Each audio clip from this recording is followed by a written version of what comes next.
নির্বাচনের দিনই অনুষ্ঠিত হবে গণভোট। এই গণভোট নিয়ে বেশ আলোচনা সমালোচনার ঝড় বয়ে যাচ্ছে ইতিমধ্যেই। তবে এই গণভোট সম্পর্কে কতটুকুই বা অবগত সাধারণ মানুষ, সেটি জানাবো আজকের এই প্রতিবেদনের মধ্য দিয়ে। সাথে আছি আমি সাজাতুল সাইদ। না, আমি গণভোট তো নিজে জানি না কীভাবে গণভোট কীভাবে আসে বা কীভাবে আসে বিষয় এটা সম্বন্ধে আমার কোনো অভিজ্ঞতা নেই। তো গণভোট চাই আমাদের লাভ কী?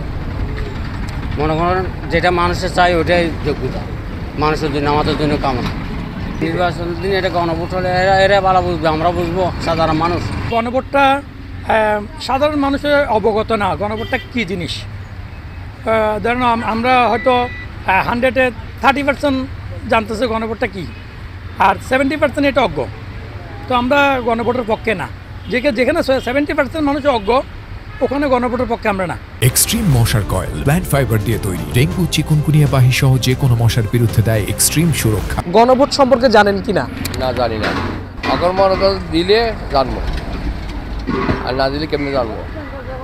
এখন যদি প্রার্থী খারায় আমরা দেখি সিদ্ধান্ত করে দিব। এখন কীভাবে দিতে হবে এটা আমরা জানতে চাই। আমরা গণভোট দেখিও নাই, চাইও না, আর দরকারও নাই। এগুলো আমরা চাই না। আমরা যে ভালোভাবে ভোট দিতে পারি, ভোট দেওয়ার পরে যাতে আমরা ভালো একটা সরকার পাই, দুনিয়ার মধ্যে চলতে পারি শান্তি সুষ্ঠুমতে, এটাই আমাদের দরকার। আমরা গণভোটের আমরা দরকার নাই, আর এটা চাইও না, এগুলো আমরা বুঝিও না। আর এটা যাচাই বাছাই করার পরে সরকার হইব, এগুলো আমার দরকার নাই। আমার যেটা সামনে যেটা মার্কা থাকবো, এই ভোট দেওয়ার পরে যেটা সরকার হইব, এগুলোই আমাদের দরকার, এগুলোই আমাদের চাই। যেটা আমরা অনেক সময় আগেও দেখেছি, ব্ল্যাড পেপারের মধ্যে না একটা ভোট থাকতো, না ভোট থাকতো একটা। তো গণভোটটা ওরকমই। আমরা গণভোট চাচ্ছি না, আমরা চাচ্ছি নির্বাচন।